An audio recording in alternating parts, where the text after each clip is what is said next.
காலையில் எழுந்திரிச்சு செய்தி பார்த்தோன்னே மனசே உடஞ்சிருச்சிங்க. அப்படியே என்னடான்னு பார்த்தா விஜயகாந்த் சார் வந்து இறந்துட்டாரு அப்படின்னு நியூஸ்.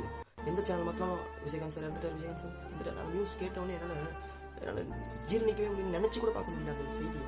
ஏன்னு கேட்டிங்கன்னா, எத்தனையோ தலைவர்கள் வந்து இந்த உலகத்தில் வந்து நல்லது பண்ணியிருக்காங்க, மக்களுக்கு நல்லது பண்ணியிருக்காங்க, சொல்லியிருக்காங்க, நிறைய பேர் சொன்னது கேட்டிருக்கேன் நான். ஆனால் நான் கண்ணால் பார்த்த ஒரே ஒரு தலைவன் யாருன்னு பார்த்தோம்னா, மக்களுக்கு நல்லது பண்ண ஒரே தலைவன் யாருன்னு பார்த்தோம்னா விஜயகாந்த் சார் மட்டும்தான்.